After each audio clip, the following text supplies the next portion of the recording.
friends, countrymen, Ontarians. Welcome to the Wild Ontario Podcast, episode 6. Today, we're talking to Claire Malcolmson of Rescue Lake Simcoe. Listening to this podcast, you're going to learn everything you need to know about Lake Simcoe. It's once considered to be the 6th Great Lake. That's how big it is. Super important to Canada's and Ontario's ecology, to our wildlife, to our society, and to our economy. You'll learn all about the different species found there, the challenges facing the lakes, including Doug Ford's Holland Marsh Highway. He wants to build right through the Holland Marsh, which is arguably the best agricultural land in the entire country, as well as, where the Holland River flows, which is the largest, tributary of Lake Simcoe. So world-class perch fishery. I've gone perch fishing there multiple times in the winter with my father, and great lake trout and whitefish as well. If you want to know anything and everything about the state of the health of Lake Simcoe, welcome to listen to this podcast, ladies and gentlemen, with Claire Malcolmson. Enjoy. Claire Malcolmson, welcome to the Wild Ontario podcast. Thank you so much for coming on. Listen, before we start anything, I'm going to ask you a very fun and silly question that we ask all of our podcast guests. And it's the following question, Claire. It also kind of, tests your Ontario biology knowledge. If you had to get taken out by a predatory animal in Ontario, okay? You had to get taken out, but not just taken out, eaten alive, asshole first. What predatory animal would you choose and why? Okay, that's a great question. I don't have a canned answer for that, surprisingly. So, I think I would like to go for something that would sting / kill me with poison if I am going to be eaten butt first. So I think that would have to be a rattlesnake. But I don't think a rattlesnake could eat me. So I think what would happen would be I would get bitten in the butt, and then I would not call for help. And then I would die. And then the vultures would eat me. Very nice. Okay, that's very creative. I like that. I'd be shocked if this year, your podcast number 9 here, I've been shocked about the variety of the responses. And get taken out by a rattlesnake and then, being scavenged is very interesting. That's very creative.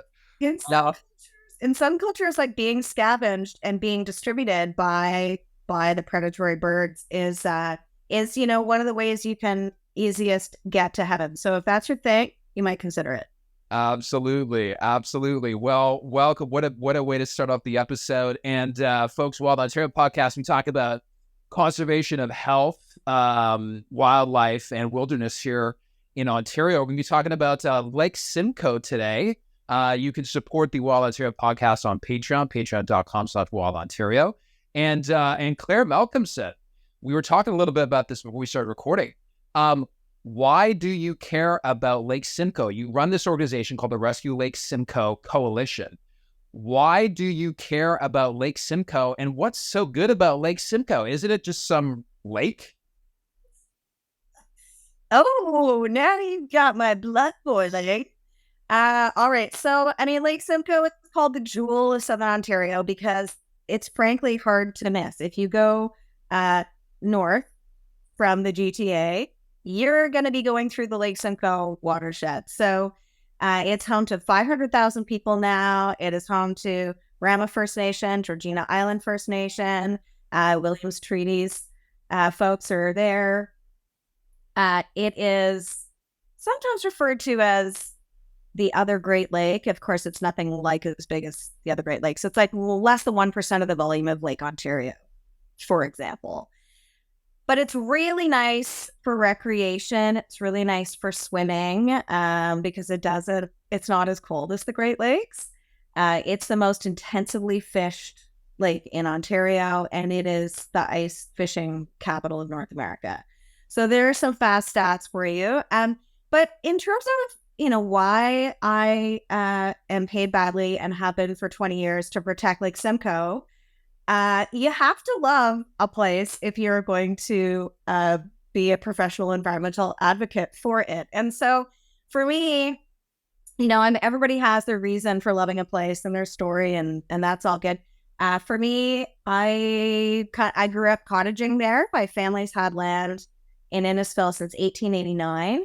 And since the 70s, we started working with the Ministry of Natural Resources in Ontario to basically come up with a plan for how to restore what turns out is an oak pine savanna, culturally modified site, which is there because of former First Nations occupation use of the land. And so that's an ANSI, an area of natural scientific interest. So, it's been really amazing for me to watch my relatives and my very extended family, take care of this property and learn more about it as we go through many generations of stewarding the property. So it's really the place where I, played manhunt at night with flashlight, crawling on my belly in the forest and getting poison ivy. It's that I learned to swim. It's where I learned to paddle. So there are just tons of memories and good times. And through that fun, you notice what's going on. And eventually numbers of us were like, what's happening with Lake Simcoe? Seems maybe not so good. And that, frankly, that just began my journey. Wow. That's really crazy. Interesting. Very interesting. Yeah, I came across your Instagram page for, Rescue Lake Simcoe Coalition, and so much interesting information on there. I first went to Lake Simcoe for ice fishing, like you just mentioned, with my father. And when I was a little kid, and just giant perch, I remember from reading all the different fishing magazines, it's like Lake Simcoe is known as one of, if not the best place for yellow perch in the entire continent. They call them jumbos, right? Like fish. Jumbos. Yeah. Jumbos, perch that are, 12 inches or bigger. And fishing with my father, we literally caught probably 50 fish. We had to release most of them because they were, we were over our limit for the day. And, it's an astounding place. And like you said, also, you hear the lore about Lake Simcoe. I think also along with Lake Nipigon was once considered, should we include this in the Great Lakes or not? Because they're these massive lakes. It's not just any other lake, You can't see across, right? Like I'm down in Cook's Bay. You can see the other side of the bay. There's Keswick over there. But if I look north, you just can't see the other side. It's really big.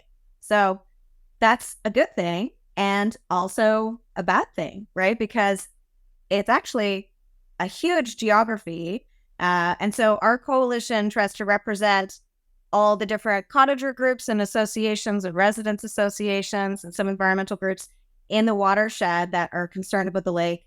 It's actually a bit hard for us to get together because the lake is in the way. It's very, it can take hours to get from place to place. So, COVID and this Zoom intranet innovation has actually made things a little bit easier for people to get together. And so I just want to put that out there because I know there are a lot of people who love Lake Simcoe and maybe they're getting stressed out about it and they want to channel that stress and anxiety into doing something good and fun and productive, and they should join us.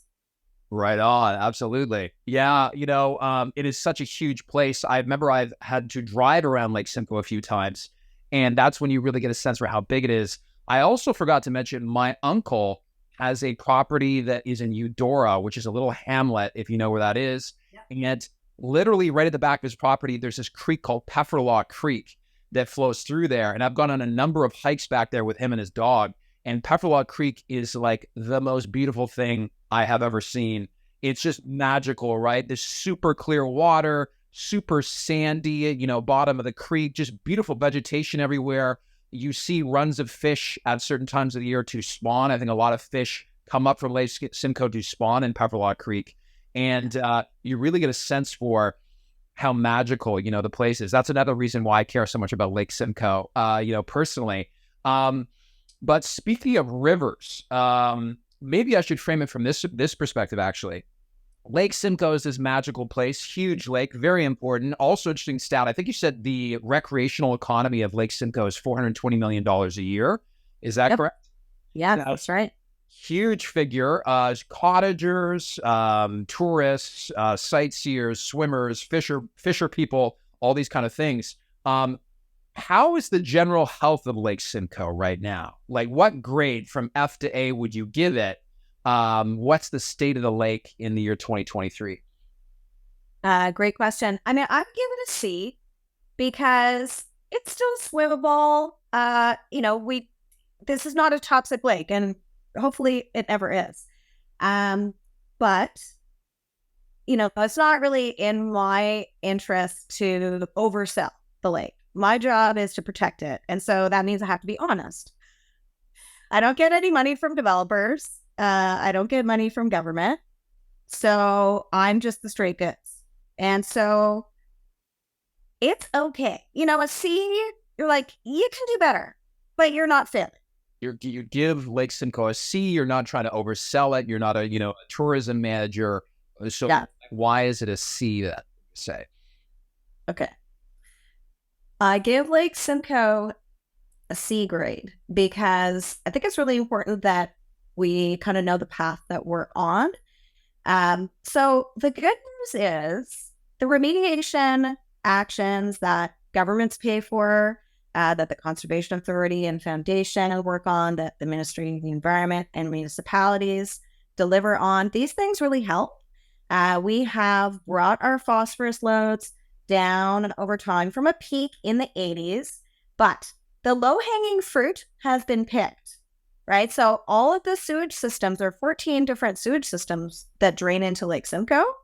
They are very advanced for the most part. There are still a few, horrible like spray irrigation system up in Ramera that the mayor keeps defending. They're trying to replace it, but oh my gosh, they're taking their time.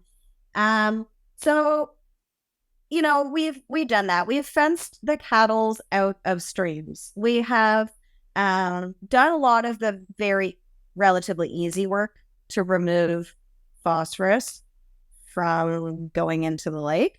But we still are way above the target. So the problem with phosphorus is that it leads to poor water quality for recreation because it helps stimulate the growth of weeds and plants. And so if you're, for example, water skiing and then you fall off and then you're in the middle of the lake and you're like, that's the kind of thing that got really bad in the 80s and through the 90s. And it's a little bit less bad now, but just as an indication of what phosphorus does to sort of the average user. But also, much more significantly, it contributes to algae blooms, and it contributes to, proliferation of weeds generally in the aquatic environment. And when they die and decompose, that process consumes oxygen, and that is a problem for fish because, of course, as we all know, fish breathe through their gills, and they just don't have a choice. They can't just come up and take a big gulp of air, right? So that is why, we look at the health of the lake trout and the whitefish to indicate how the lake is doing. They have specific ecosystem needs, and they change. So the depth of the lake that they occupy changes over the course of the year. And so does the oxygen level change with the depth of the lake over the course of the year. And so when there's a mismatch, those fish get out of their preferred strata of the lake and they go into a place where actually they're predated, they're eaten by other guys in the lake more often. And so if you just look at the health of the lake trout and the whitefish, that's C or a D or maybe even an F. Their numbers are going down. And as our First Nations friends very wisely always remind us, we really need to look to nature to try to determine how it's doing.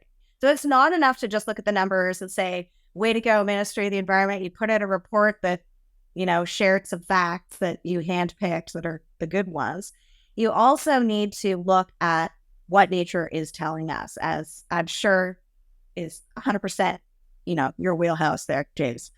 So the lake trout are telling us the lake is not doing great. And I know, because I do have a crystal ball, what is coming down the pipe. And what is coming down the pipe is this horrendous sprawl agenda, which we had been reining back in Ontario for, my entire career. We've been pulling back on the terrible impact of sprawl. Now we know the impact of sprawl. But the government currently is just sprawl. So that's really bad for the lake because it adds more dirt, which contains phosphorus. And so it adds to that phosphorus block problem and the weed growth and oxygen issue that I described. It also, there's a whole lot of other things we can talk about sprawl, but that is actually the main growing source of phosphorus pollution for Lake Simcoe. And if we don't get a handle on that, things will definitely get worse. Very interesting. Yeah, that's really concerning to hear because, lake trout is literally my favorite fish in Ontario. I think they're so magnificent. And there's I would say that lake trout and whitefish, the two species you just mentioned, are probably equally important in terms of the fishery on Lake Simcoe to yellow perch. There's a huge amount of people, a number of my friends who I follow, they go fishing all the time for lake trout and whitefish on Lake Simcoe. And it's a pretty epic fishery. So the fact that those guys are not doing well is definitely concerning. And that whole phosphorus thing and how that causes, depletion in oxygen and overblooms and, all kinds of aquatic vegetation, but especially the algae. It's a really serious problem.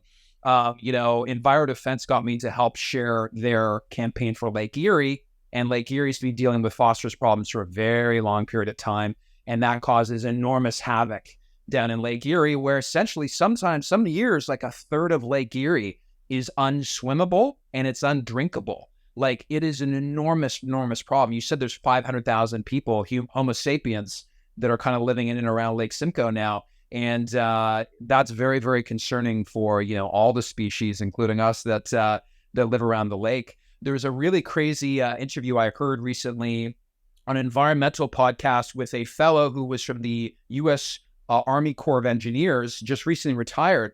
And they were looking at the phosphorus loads going into Lake Erie are actually starting to trend down, but the outbreaks are still kind of at the same level. And one of the this is something maybe for you guys to look into about Lake Simcoe. What they're finding is the amount of glyphosate, which is the most common herbicide used in agriculture on the continent, the amount of glyphosate going into the lake is going drastically up. They said there's something about the minerals in the soil have become saturated because glyphosate, I think, originally was invented as a chelator, right, to take minerals out of piping in air conditioning units. And they also discovered that it also kills all other biotic life when it touches it, right? So it's a crazy chemical. But what they're finding is, like, in Ohio and Pennsylvania, the soils there have become saturated in terms of all the minerals have already bound to these glyphosate molecules. And now the amount of glyphosate in the runoff into the lake is spiking way up because glyphosate has only been applied, right, for about, I guess it's been around since 96, 97 is when it first went into widespread use. So that might be something to keep an eye out on Lake Simcoe are the glyphosate levels spiking? Has the soil in and around Lake Simcoe, been saturated? So, I think that's an interesting question we need to keep an eye on that could exacerbate that issues.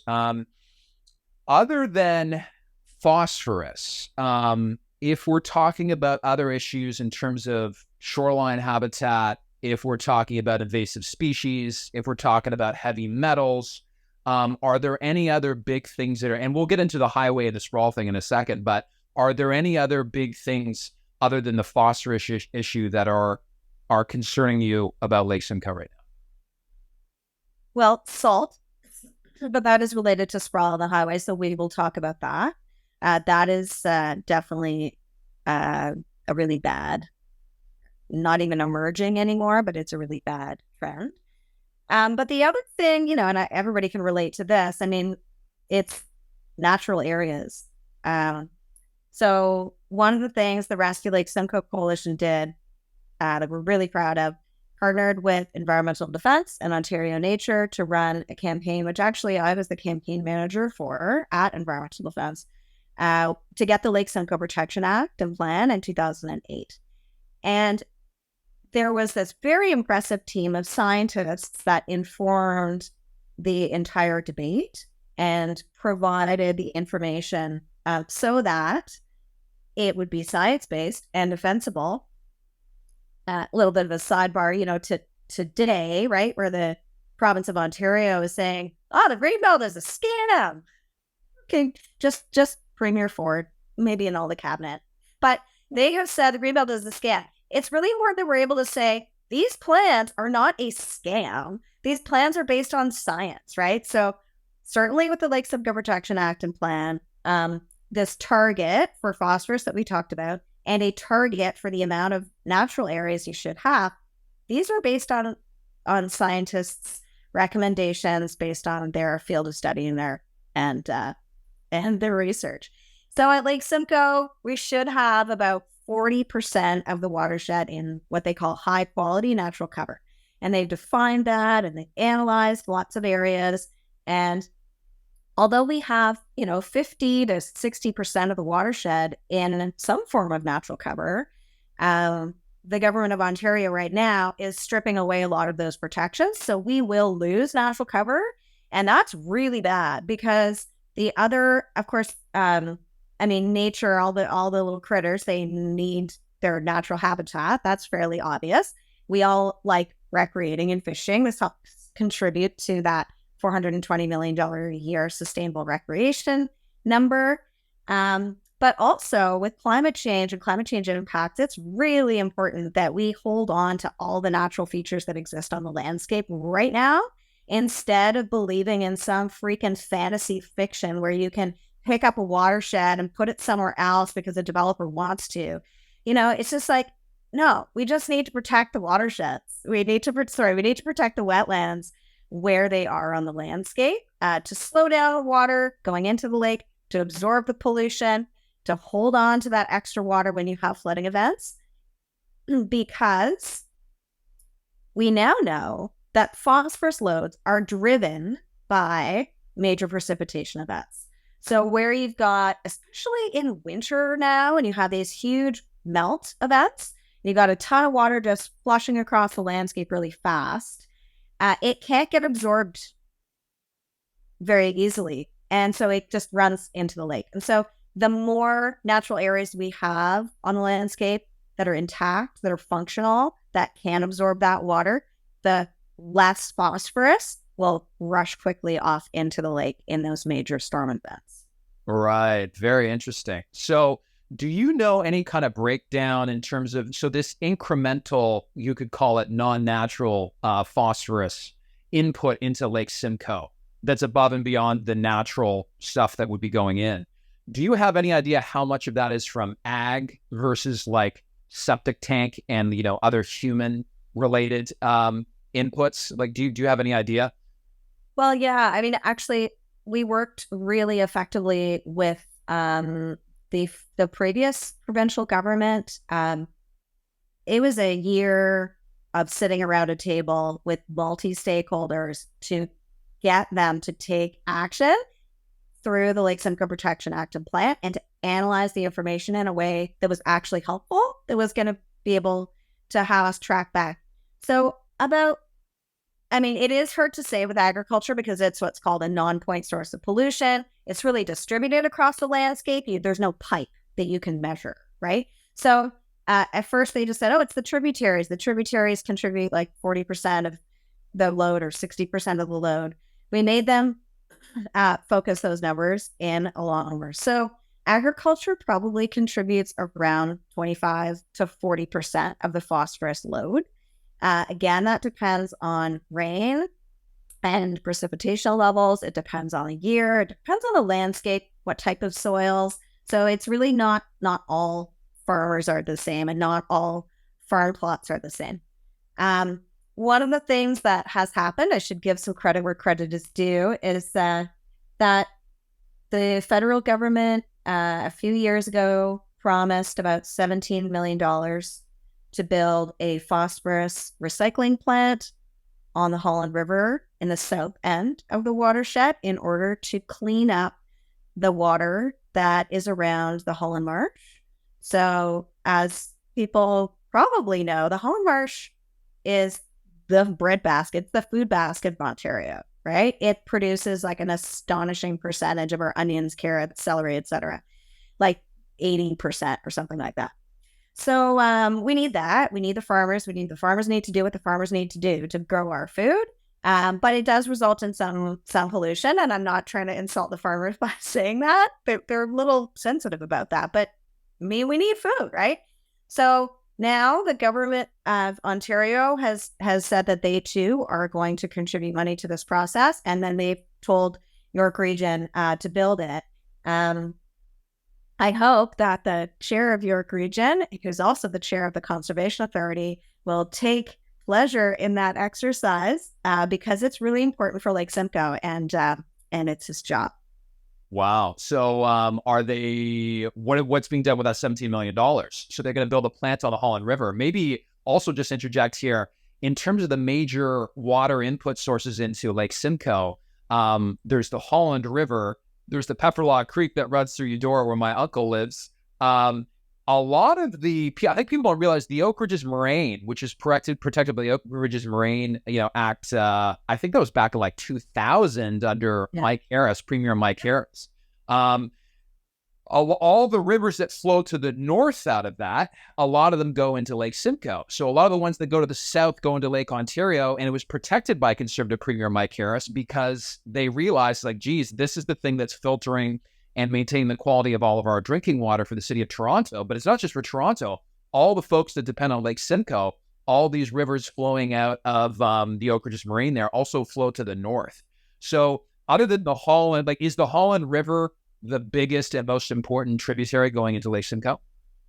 It is, yeah. But then there's also, the Black River just to the east, which comes out at Sutton, which is also beautiful. I've paddled that river. And then, there's the Pepperlaw Creek. And then the creeks get less interesting and impressive on the west side. The watershed is actually quite, like, the watershed boundary, the sort of height of land is actually pretty close to the lake on the west side. I've paddled a couple of creeks in Innisfil as well, which really, they sort of meander through farmland, and they really need a whole lot more natural cover protection. So, just picking up on the natural cover and the sort of what is the landscape, things that we can do and should do, and that our money should be used for. We need to better shade the shoreline and those rivers and creeks, because the fish are not comfortable in the temperatures that are increasing in the water because of climate change, and it really affects their ability to reproduce. We need to reduce the amount of silt and runoff that ends up in those rivers too, also to protect the small aquatic organisms like the mayflies and the fish eggs that are in those rivers as well. If you have too much silt, and that is primarily from development and from farming, that can smother those eggs and stuff too. So what happens on the creeks that run into the lake is really important. So moving up to the north, there are some beautiful creeks that come through Oromodonte, like Hawkstone. The Hawkstone River has the highest water quality of any of the creeks around Lake Simcoe. And you can see a pretty clear relationship between high levels of natural cover in the sub-watershed around a river and its high water quality. And there's a very direct relationship. So anywhere we want to have better water quality, we really do need to increase the amount of natural cover. One of the really sad rivers of Lake Simcoe is the Maskinonge River, and that is in Georgina. And just a little story. So when I started this work in 2001. I created a program called Paddling Around Lake Simcoe because I'd been a paddling guide. That was my job as a canoeing and sea kayaking guide on the West Coast. And I loved paddling and taking people out, but I was like, I want to be able to save this, right? I don't want to just be like, isn't it nice? Let's have a great day. So I created this program. I took this idea to the Conservation Authority, and I was all, bright-eyed and bushy-tailed. And I'm like, this is going to be great. It's going to work. And they were like, yeah, it's a great idea. Let's do it. So, they got huge amounts of media. We went all around. We did all these restoration programs. We had all these parties, and we did skits and fantastic good times. And that is how my career started. And it's also how a lot of the people that are still active and actually the people who created the Rescue Lake Simcoe Coalition started to realize that actually we had a problem around the entire lake, and that it wasn't just, for example, their local river. So the best story from that was going up the Maskinonge River with some people who are in that area, in Keswick in Northern York region. And so we went paddling up the river, and then we couldn't get any further. We were stuck in the duckweed. Like, we were literally unable to move further upstream because it was so choked with weeds. And so people were sort of picking up these clumps of weeds and like, wow, and realizing this is what happens when you don't have enough flow going through a river, because a lot of the flow has been taken up by farming upstream.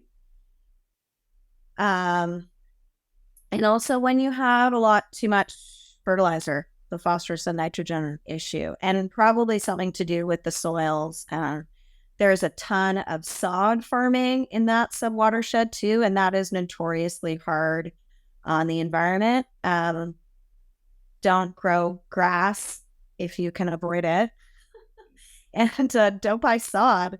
I have like a really, really unattractive example in my backyard of, if you want to grow grass. I have a couple little boys, they play soccer. They do need some grass. So we're just throwing grass seed day after day after day. Anyway, we don't buy sod. So don't get sod. It's bad for the environment.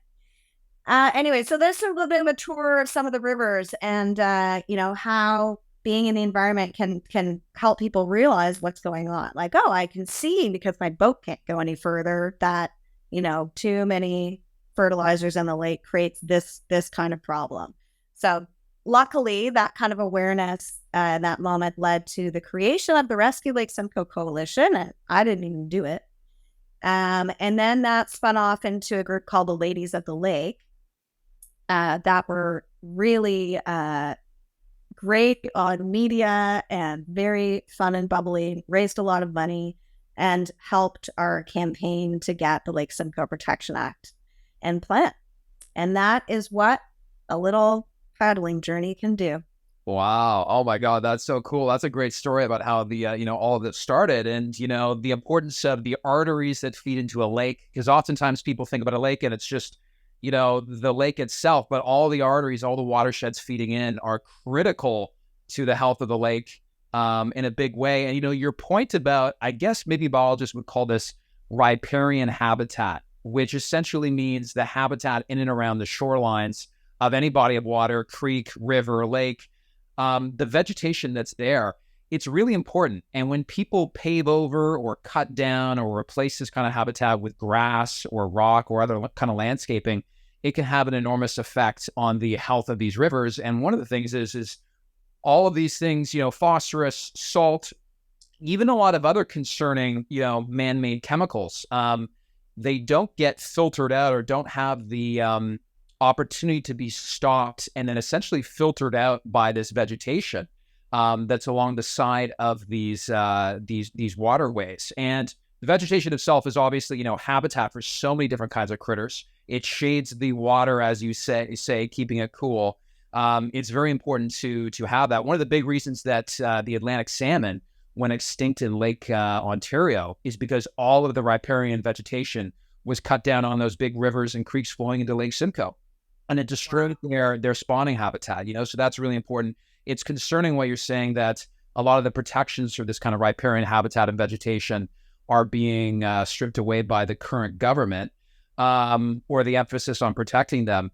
And, it also brings into mind human health. There was a very concerning story on CTV recently that I forget where the researcher was out of, but they were looking at the effect of environmental toxins on rainbow darters, which is a kind of small kind of creek and riverine, fish here in Ontario. And they were looking at things like human birth control and I think a few other chemicals that were greatly affecting the reproductive capacity of the rainbow darters. A huge percentage of them, and I forget what creek this was, but it was in southern Ontario, a huge percentage of these rainbow darters were literally becoming sterilized because of these human chemicals, or the males were changing into female and the females were changing into males, but they were sterilized. They weren't able to reproduce. And one of the really crazy things with our, filtration and water treatment systems is people don't realize like that's designed to handle the big components, like the waste, ammonia, nitrates, that kind of stuff. But when it comes to these tiny molecules, heavy metals, birth control, all different kinds of pharmaceutical drugs, they don't filter any of those things out. And the most interesting phrase that I've ever heard in environmental toxicology is the solution to pollution is dilution. So the reason that this ties back to this riparian habitat and, for example, Mike Harris protecting the Oak Ridges Moraine and the importance of the green belts is all of these wetlands, this riparian vegetation, these are all things that help to intercept these chemicals and to help break them down and neutralize them in natural ways. Because all of our treatment plants, including the brand new multi-$100 million treatment plant down here in Toronto on Ashbridges Bay that was, started by John Tory, that plant, even though it's got the most modern technology we have, will not be taking any of these man-made chemicals out of the water at all. So if you're protecting all the wildlife, including human life, from these kind of chemicals, we really need to rely on these natural systems, our wetlands, the riparian habitat. And if we start clearing these things out, the concentration, as the human population expands, the concentration of these environmental toxins is going to continue to increase, and all of us are really going to suffer for that. So, yeah, I mean, the First Nations at Lake Simcoe have taught me so much. And I think that this is part of what, we, like, as a culture, we need to listen to these people and their teachings, because they survived on the landscape in pretty good harmony with each other and with nature for a really long time. And they have a lot to teach us in terms of the philosophy and the way of being and the way of seeing that will allow us to survive, frankly. So they say what we do to nature, we do to ourselves. And that's pretty much what you've just said. And they were at the forefront. Georgina Island First Nation was at the forefront of opposing the Upper York sewage system.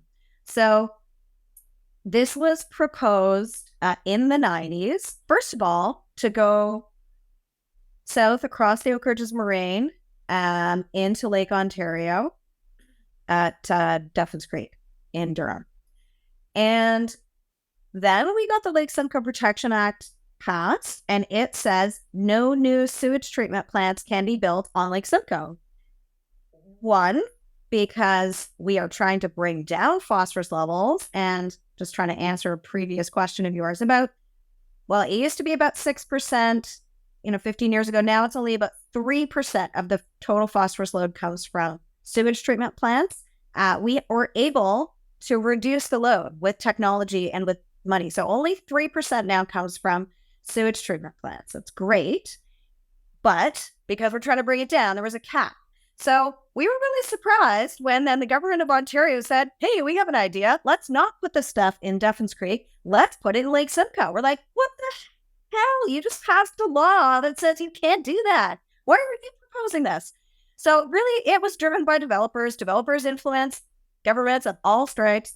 And so, York Regional sort of took this up. Like, okay, fine. You want us to look at how to discharge into Lake Simcoe. So they spent $100 million looking at how, the greatest technology in the world to be able to clean all this up, and we can just go ahead and build all over Upper York Region. And Georgina Island First Nation was like, hey, guys, as you just said, James, these sewage treatment plants do not remove all the pharmaceuticals and all the chemicals. We live in Lake Simcoe. P.S. You put us here. We used to be able to be everywhere. Now we have this reserve or on an island. It's surrounded by Lake Simcoe. Like, what do you think we're going to do? What are we going to drink? So they made the case. We supported them. Myself and my friend Jack from Lake Simcoe Watch talked to the committee, the panel that was looking at where to put this sewage. So thankfully, this government, the current Ontario government, said, no, we're not going to discharge this sewage into Lake Simcoe. So I'm grateful for that. It's important that we use the best filtration systems that we can, and that hopefully the technology will continue to evolve, and that someday maybe we can filter these contaminants out of the water. But for now, we do need to recognize that there are actually limits to growth. And I think Lake Simcoe really is that poster child for us in Southern Ontario. You can see, remember we went back to, we have a C grade. There's room for improvement, but we are not dead. So let's actually learn from all the science that we have. I mean, there is no lake that has been more intensively studied than Lake Simcoe. It's not a lack of information or understanding or science. It's just, are we actually going to build sustainably? Are we going to plan to put new people or just whatever? Are we going to plan to put more population in a watershed that is already kind of teetering on the edge of health? Or are we going to try our hardest to put people within existing communities where we already have the infrastructure, where we can also minimize the footprint, the amount of land that new homes take up? And that is what we're trying to do. That's what the environmental organizations across Southern Ontario are trying to explain again to the government of Ontario right now. Like, stop sprawl, don't be dumb, don't wreck our lakes and rivers, stop pretending that building on the greenbelt and sprawl is good. It's not good. So, absolutely. Absolutely. Yeah, right on. Well, another concerning thing about a lot of these environmental toxins is that their effects are oftentimes not linear. Like, you will reach a certain level of critical mass where it then becomes very problematic. And we don't really know where those critical masses are, right, in terms of its concentration in the water column, in terms of its effect on fish, as well as human life. And we could be in a situation where maybe 5 years from now, the concentration of, for example, human birth control all of a sudden is a huge problem. And then maybe all the fish in Pefferlaw Creek, like, we don't know, right? All the fish in Pefferlaw Creek, all of a sudden, they can't reproduce. It's like, because that concentration is past that critical threshold, and it's a major problem. So, yeah, the riparian, habitat, vegetation, sprawl, proper filtration technology, it's just so frustrating because it appears we don't have that filtration technology right now, which is why these natural systems, are triply important.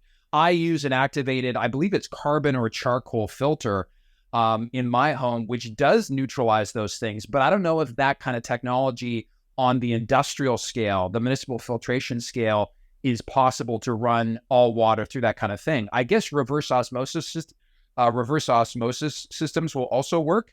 But again, I don't know if that's financially viable right now. So it's really, really concerning. So let's talk about fluoride, salt, for a second, and maybe you could also lead that into the situation with the Holland Marsh Highway. Yes, Doug Ford wants to build a highway through the Holland Marsh. Not a great idea. He's called it the Bradford bypass. Thank you to his marketing gurus, because he knows that everybody would oppose a highway if it was called the Holland Marsh Highway. And Highway 413, I guess with Lake Simcoe, though, maybe the Holland Marsh Highway is the most concerning. But yeah, talk about chloride. What's the situation with salt? And then what are you concerned about with these highways? So yeah, that salt was identified as a contaminant of emerging concern back in 2008 by the science committee that I was talking about earlier, that informed the creation of the Lake Simcoe Protection Act and Plan. So we have known about this problem now. That's now 15 years ago. We've known about it for a long time. And so we're on a trajectory right now. At 37 years, the entire lake would be at a chronic salt level, which in short is just like extremely bad for aquatic organisms. I just want to start off by dispelling any myth that people may believe that these organisms can just adapt to salt. They can't just adapt to salt like freshwater organisms or freshwater organisms. There are some salt water crabs that apparently are living in Mimico Creek in the Mississauga area because that environment is so salty. But it's not the other way around. It's not like the freshwater organisms will survive in an intensively salty piece of water. Anyway, so I just wanted to put that out there. So we're really concerned about salt. I mean, mostly it comes from roads and parking lots. What people put on their sidewalks and their own personal driveways, that matters, but it's really just a fraction of the problem. So this is something that I'm looking at quite a lot right now because the Bradford Bypass Highway. It's a proposed 16-kilometer highway that would connect Highway 404 to Highway 400, about half a concession road north of Bradford.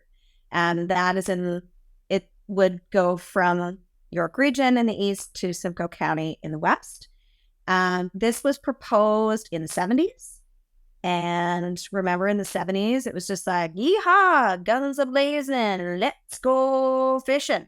So, like, there was no real environmental consciousness. I don't think people were concerned that much about the health of Lake Simcoe at that point. Salt was not really an issue. Anyway, long story short, the plan has not changed since those times.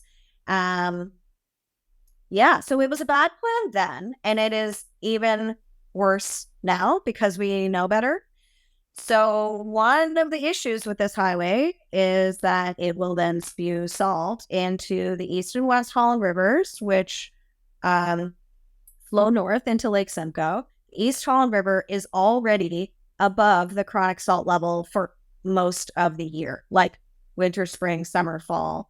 It is choked with salt. So there is no indication that river can handle more chloride.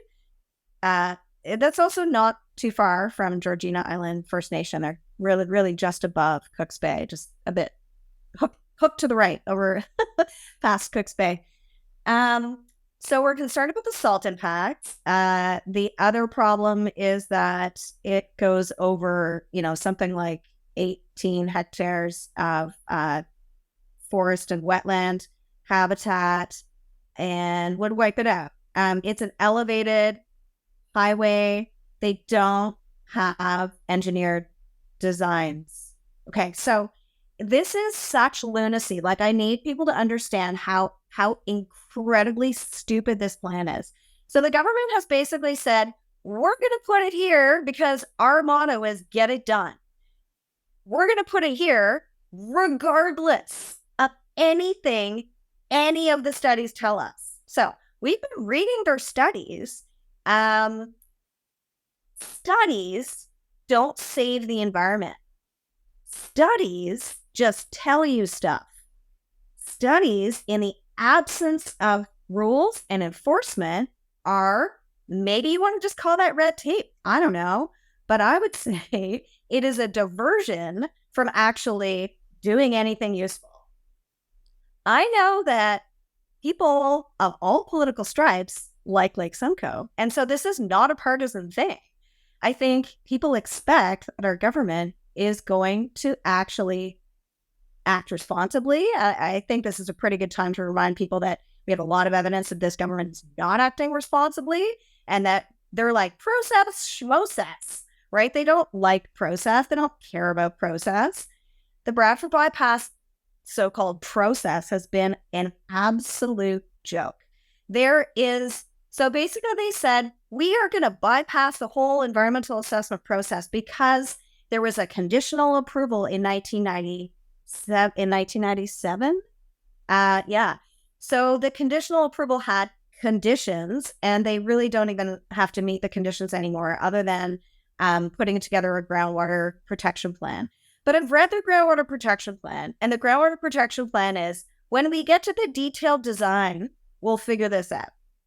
And if your well is affected, we'll bring one of those boxes of water for you, and then you can fix your well. Like, that is their plan. And so we distributed these postcards this summer to people along the route whose wells we thought might be affected, because we thought they might want to know. That the plan is, oops, sorry, we know this is going to affect wells during the construction phase. We have a lot of worries about it, so we're just going to kind of give you some water. Good luck. I don't think that's adequate. Anyway, one of the things that the person who's distributing these flyers found out, they went to somebody's property. That person says, yeah, they've been digging beside my property for a while, and they're trying to figure out where they're going to put these very long supports that would hold up the bridge, because it would be an elevated structure. The guy who was digging said, I'm 200 feet down and I haven't hit solid ground yet. So I don't know where or how they're going to build this thing. Right. So isn't that reassuring? Oh, great. Let's spend $4 billion on a highway that we're not really sure is going to stand up. It has to go into bedrock, eh? It has, like, the beams have to go under bedrock. It would be real. I mean, I'm not an engineer. I don't know how you build a bridge, but I would think that you need to put the piles on something solid. And I gather that that's construction guys saying too. Like, what are you going to build this on? So it's just not okay to say we want to put a highway here because almost 50 years ago, 30 years ago, we thought this is a good idea. And because we thought it was a good idea then, we're going to do it here now. Like, it's 2023. We're in a climate crisis. Our rivers are in trouble. We need to do everything we can to build sustainably for a happy and sustainable future. And so building a highway over some portion of the Holland Marsh and agricultural land, ripping up a whole bunch of natural areas, which have a lot of birds, for example, and fish habitat in it, bad for Lake Simcoe. Then they don't have the proper studies in place to demonstrate that this is actually going to work, that it's actually feasible to build this thing on a reasonable budget. But my last thing here, and then I'll stop my rant and you can ask a question, but the last thing is, an environmental assessment is supposed to be, it's supposed to be based on a demonstration of need and a justification. And because the government of Ontario under Doug Ford has said, we aren't really doing a normal EA, they've actually, they've exempted themselves from doing an environmental assessment for this project, right? They don't have to provide the need and justification anymore because they changed the rules, so that they don't really have to provide the need and justification. So we have, Rescue Lake Simcoe Coalition has a petition up on our website, Undertake Action, which is asking the Ministry of Transportation to release the traffic studies. They won't release the traffic studies. We don't know what the so-called time savings are for who, right? Like, what? We're going to spend up to $4 billion on a highway without knowing the traffic implications? Without knowing if it's actually cost effective, without knowing whether they haven't factored in like the new GOAT train and GOAT train potential. I mean, we don't really know what the traffic studies are based on. If this is such a shit hot idea, why are they not releasing the traffic studies? That's a basic question anybody can understand and anybody can ask their MPP. So if you want to just get on the phone and kvetch to somebody about something, I would suggest this is a really good topic. Like, hey, MPP, do you have any idea how we're going to build the Bradford bypass or whether it's going to affect Lake Simcoe? The answer to those questions is no. If they give you any other answer, they're just like, blah, blah, blah, towing the party line. Right. Yeah, that's super concerning. Shit hot idea. I haven't heard that term in a long time, but I love that phrase. Shit and hot are two things you don't generally want, but I understand what you're saying. So yeah, it's so concerning because you talk about all of Lake Simcoe, and I think the people that live around it, they live there for so many of them. So much of the economy is based on recreation, right? Whether you're cottagers, you live there for the natural beauty, tourists going to fish, going to boat. There's giant developments, like Friday Harbor, that's all about come live on Lake Simcoe. That's a whole other discussion. That's a pretty grotesque development in my perspective. But literally all of the economy and society and everything in Lake Simcoe is reliant on the health and the productivity of the lake and its surrounding water bodies. So if this highway, this Bradford bypass, that they don't even have the data on what is the time saving going to be. It's like, do you really want to risk, especially those two branches of the Holland River there that are already at almost year-round critical levels past the critical threshold for salt, contamination? Do you want to further risk, and that's the biggest input to Lake Simcoe, do you really want to gamble the health of the entire lake and the entire economy that depends on it over this one highway. It doesn't sound like a gamble that's worthwhile, especially considering how much the highway might cost and the fact that they don't even have any of this data. It sounds actually like a completely fucking insane idea. And all the data around the transportation savings time on this other highway that Doug Ford wants to build, Highway 413, right? Under the previous government that looked at this opportunity to build Highway 413, the estimated time saving, I think from the third-party engineering firm, was it would save about 60 seconds in terms of traffic improvement in that entire area. Yeah. So it totally didn't make sense to invest $10 billion for Highway 413, right, which would be connecting somewhere up in King City on the 400 and down at the 401 near Milton. It totally doesn't make any sense from an ROI perspective. So no, it doesn't. Bradford bypass, it's going to cost this much money. We don't even know what the net positives of it are from an infrastructure perspective. And it's putting the $420 million Lake Simcoe economy at risk. It really doesn't make a lot of sense to me at all. No, I mean, we would be like, there are people who come to this conversation about the Bradford bypass from many different perspectives. And I'm not a traffic engineer. I don't build highways. Like I don't actually know what the right answer is. But here, let's talk about what is the problem. The problem, okay, an environmental assessment is supposed to identify problem and look at a number of solutions that could solve that problem, and then choose the one that is the most efficient overall. They have to look at, environmental, social, and economic criteria, etc. The problem that this highway is supposed to fix is travel. Now, the Ministry of Transportation originally was responsible for transportation between MCO highways. Okay, so that maybe back in the 70s or in the 90s, just like a freeway that connects one highway to another highway. Okay, that's kind of what we did then. There are countries all over the world that are saying we're not building any more highways because we know that highways just create more traffic, right? So way to go, Ontario, way to go completely the wrong direction right now. So since the original conception of this idea, Bradford itself has grown enormously. East Gwillimbury, just to the east of Bradford, and Bradford are the two fastest growing municipalities in Ontario in recent years. That in Bradford, they've reined in the sprawl recently, which is good. But East Gwillimbury is like the mayor there. She's like the queen of sprawl.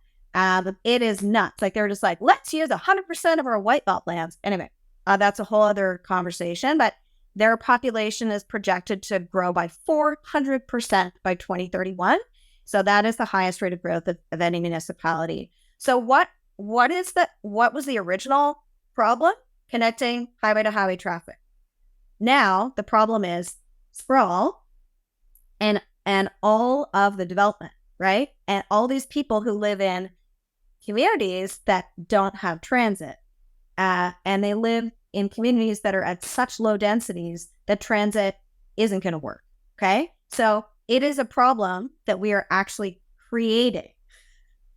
So I think it would be smarter to stop creating that problem and to increase the density in the existing towns and communities that we have, to focus on building more affordable housing, walk-up apartments, rentals, using those empty lots in our towns and cities where we already have infrastructure that we have already paid for, instead of wasting taxpayer dollars to extend infrastructure to new towns that have no transit and that, following today's low-density planning environment, will never really have the density that would make transit viable. So the problem that this highway is now trying to fix is basically commuter traffic at peak times. We think that it's entirely possible that by increasing some investments in transit and increasing some investments in regional roads, the regional road infrastructure between Highway 400 and 404, it exists, but it could be better. And some of those improvements over the last 20 years have made traffic better in the area. It probably makes a lot more sense to continue doing that and invest in transit rather than spending, what the Auditor General has said could be $4 billion on the highway. The province has never said anything more than 800 million, even though they knew it was nowhere near 800 million. Right? So we just want the government to actually do what only governments can do, which is look at the problem, analyze the situation, and come up with the most efficient solution to that problem. I imagine most people are not that interested in just forking over their tax dollars to an irresponsible government that cannot, in fact, defend the expenditures, especially when we know that this kind of massive expenditure is also going to result in worsening water quality at Lake Simcoe, which we all love. But there's just no sense in that. Absolutely. If you're worsening water quality at Lake Simcoe, the cottagers, the people, if you can't go swimming, if you can't go fishing, if you can't go boating, this could, and you think about all the jobs that rely on recreation in the Lake Simcoe area, all of the contractors, all the small businesses, the restaurants, the fishing guide services, you can't gamble that because that is Lake Simcoe. That is the entire Lake Simcoe economy. If you're looking at it from the economic lens, it's a giant gamble. Now, why not? Why aren't we using sand? What's up with all this salt? My mother lives up near Parry Sound, and I kind of know the answer to this, but I would like to hear your thoughts on this. She lives up near Parry Sound, and they use all sand up there. Why not use sand in and around Lake Simcoe? So I lived in Innisfil for 4 years. Anyway, that was kind of a fun, rural living story. We had spent a lot of time in Alcona, and it was like a dust bowl. They were digging up the road to remove, anyway, it's a long story. Innisfil's insane. But yeah, there's a lot of dust.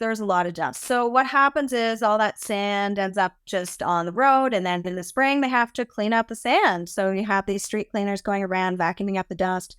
It also gets into these stormwater systems. So maybe in the areas that you're talking about, there aren't pipes, like there isn't some piped infrastructure underground. In places like that, the sand is less of a problem. But where you have piped infrastructure and the sand gets into it, sandpaper, hello, it rubs at the metal and it wears things down. And so I've understood from municipalities that there are negative impacts of sand as well. So really, I think the solutions that we most sort of efficiently can point to are use less salt, use salt alternatives, especially very close to the lake, and stop building such an extensive road network, aka stop sprawl. There's a direct relationship between the size of your road network and the amount of salt that's used. So salt is not that expensive. That's part of why municipalities like to use it. There's guidance. They've been using best practices. They've been experimenting with different alternatives, using a salt brine instead of salt. All of these things help. But I do want to say, thanks for trying. It's not really working. It's not enough. So we're trying to pull together some people and some organizations to try to work more on what do we do about the salt problem that we have, not just at Lake Simcoe, but in many other water bodies in Southern Ontario. We're just exploring that a bit more. What can we do? What does the law say? What are the alternatives? What do they do in New Hampshire? One of the problems is people slip and fall in parking lots. So wear sensible shoes, people. Just wear sensible shoes in the winter. My God. Are we going to ruin our lakes so that people can wear flip-flops and heels to walk across a Walmart parking lot? I hope not. Absolutely. Well, next time you're talking to city employees, engineers, planners, or whatever, try to push back on them on the salt thing from this angle. because I have heard that salt doesn't work beneath -7 degrees Celsius. So the reason once you basically get into central Ontario, including in places like, Winnipeg, Calgary, Edmonton, in all of these places, they use sand because salt doesn't work, right? In these super cold places, when it's -20 outside, salt does nothing. So in southern Ontario, we're in this situation where the majority of the time it is not -20, and salt is very effective. But I am interested to know is like the people who are telling you we can't use sand because it's abrasive in the pipes. Is that really true? How true is that? Because again, Winnipeg, Calgary, Edmonton, they use sand and they got pipes up there. So I'd be really interested to hear, you pushing back on these people that are telling you this. Because maybe sand is a solution. Maybe it's not. Maybe, there's some hybrids, or maybe it's even a 50 sand, 50 salt, Sure. a situation. But that could be really interesting. What is the deal with Carolyn Mulrooney, and how supportive is she? Because not only is, I believe, she the MPP for a big chunk of the Lake Simcoe area, but she's also the Minister of Transportation. So what does she have to say about all this? Does she realize she's gambling the entire economy and society and environment of Lake Simcoe on this highway Bradford bypass thing? Does she realize this? Question, James. If anybody could reach her, or let's say if she would respond, we might have an answer to that. So you might remember in the run-up to the last provincial election, there were lots of debates, and the MPPs, the sitting MPPs who were running for re-election, categorically did not show up at those debates. Fast forward, it's my job to talk to Lake Simcoe MPPs. And when this government was first elected, I met with all of them. I talked to all of them. They're like, let's get to work. Let's save Lake Simcoe. And then clearly got their marching orders. And it was like, no. We are not saving the environment. We are doing favors for developers. So they all shut up and they stopped talking to anybody like me. Anybody who runs an environmental organization. Like, it is infuriating. So most of them ran on a campaign, or when asked, do you love Lake Simcoe and are you going to do something for Lake Simcoe? They're like, of course, yes, we love the environment. Unfortunately, government policy now is taking us so far back in time to a time when we had really poor environmental protections. So Carolyn Mulrooney is an MPP and a cabinet minister for York Simcoe. Yes, that's a large portion of the Lake Simcoe watershed. She knows this. She is one of the people who voted for, removal from the Greenbelt, for example. And cabinet should ask questions, and should understand the implications of the policy changes that they're making. I think what we're seeing right now is that cabinet has been really delinquent in doing their job of protecting Ontarians from really bad decisions. I mean, like Simcoe, all the stuff we talked about, bad things happen if you don't take care. My point is we need to take really good care of the environment, and we can't make bad decisions.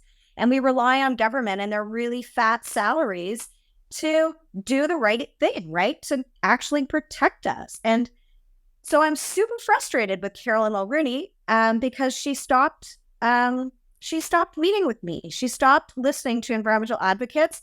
And clearly we're seeing right now that cabinet has just not done their job. So then I was like, well, look, she's had like a skating party up in Georgina. So I called my friends from Georgina. I put on a green scarf for the green belt, did my skates, got my little boys, brought my whole family to Georgina to go to her skating party so that I could skate up beside her and go, hi, Carolyn. She's like, oh, hi. Because she knows that I'm like, right?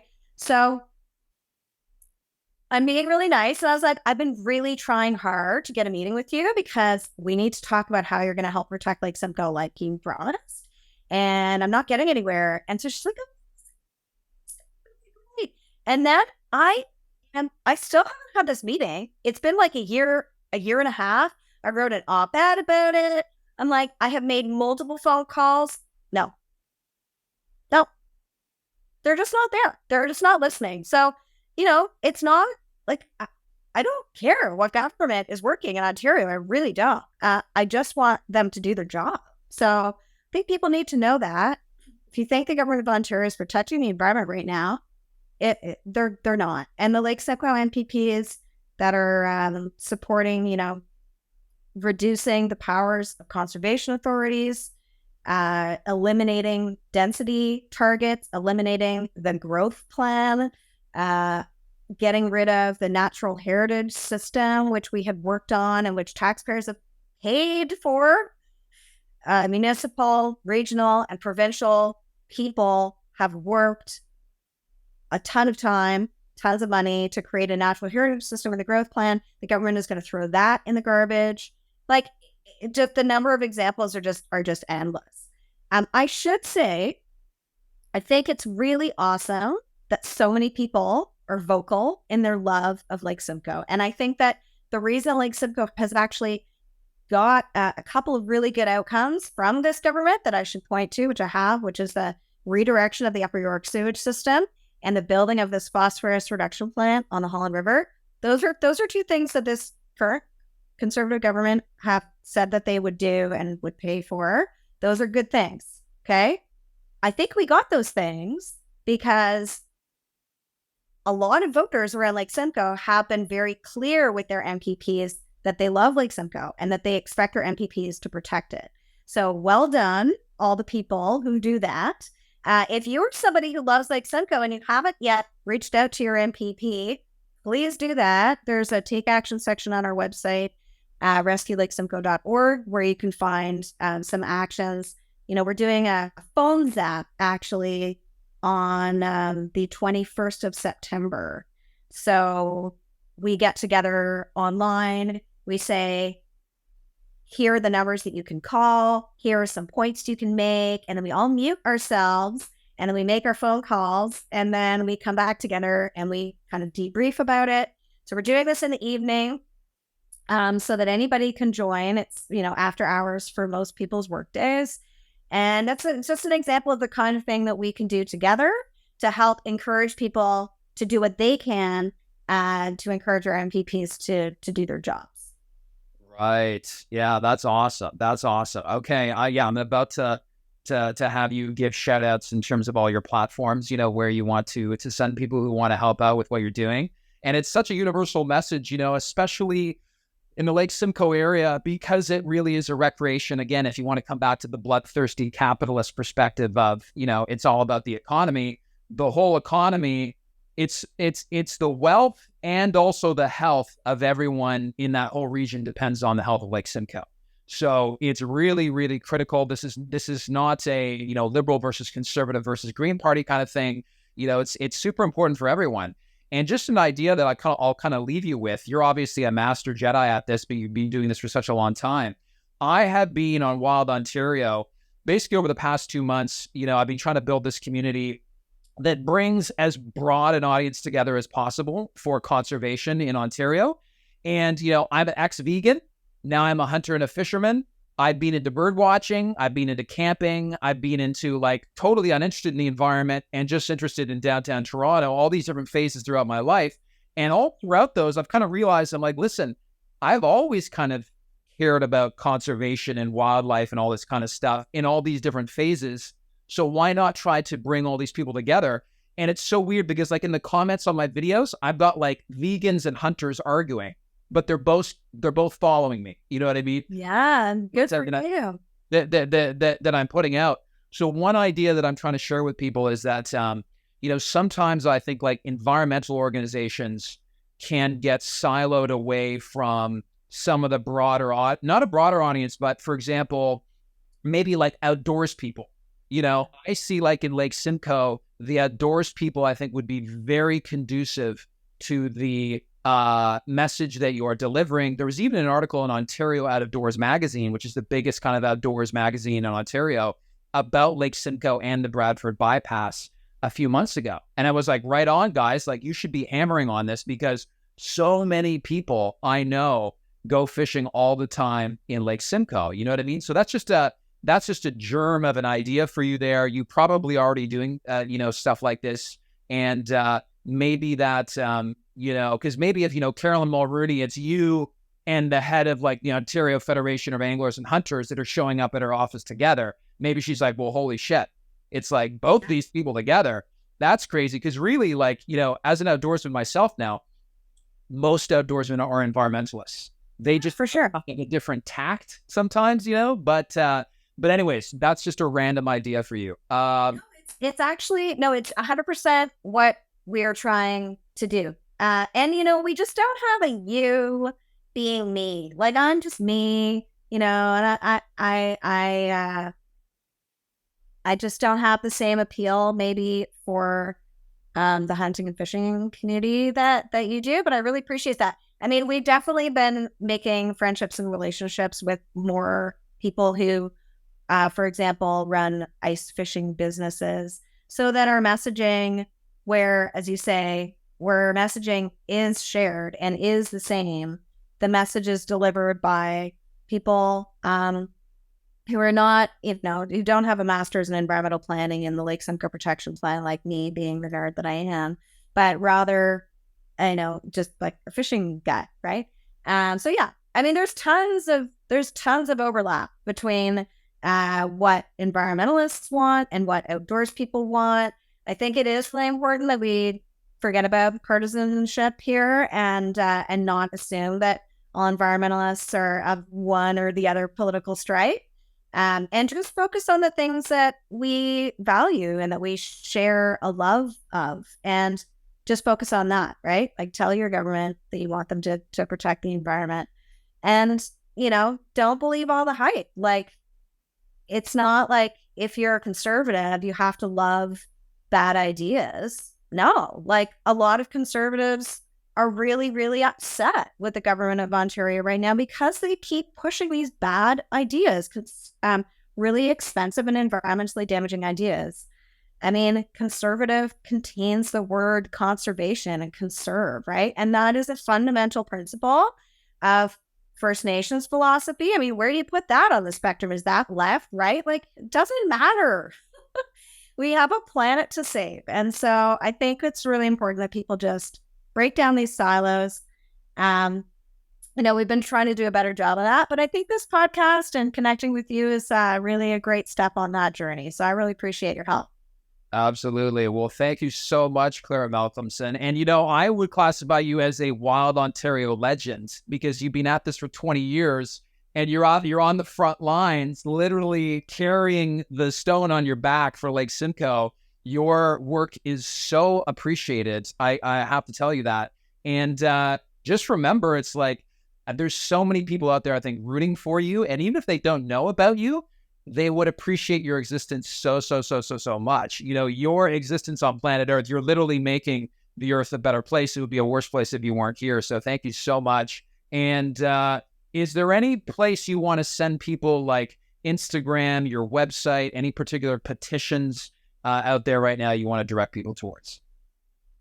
Well, yeah, I would like to put a shout out to our website volunteer, Sabrina Rose, who's actually just updated our homepage with a really nice little video that describes who we are and what we do. And then there is a Take Action link as well. And on our Take Action link right now, we have a few things. So one is a petition about the Bradford bypass. Another is an action related to, call your counselor if you're in the Lake Simcoe watershed, to encourage your counselor to support a motion about the Bradford bypass that actually goes to this whole conversation we had, like just release the traffic studies and provide a value for money audit, etc. As I said on Tuesday, the 21st, I think, we are going to have a phone zap about the green belt. So it's Thursday, the 21st of September. So all those things you can find on our website, which is rescuelakesimcoe.org. And you can just click on the Take Action link to find all the actions. And we are, of course, on Facebook and Instagram and Twitter. And you can find a whole bunch of little videos about the Bradford bypass there as well. We did some town halls in the spring, and Jim Brody made some videos for us. And so those are out now. A really good way to just get a quick info hit about one or another crazy idea related to the Bradford bypass. That's awesome. Okay, great. Well, thank you so much, Claire, and good luck fighting out there. And yeah, hopefully talk again soon. Well, hopefully we'll have you on again in the future if there's any big updates about Lake Simcoe that you want to talk about. Thank you so much for listening to the Wild Ontario podcast. Please follow us on TikTok and Instagram at Wild Ontario News. And then, so please subscribe as well to us on Spotify and Apple Podcasts, as well as on YouTube, and leave a 5-star review.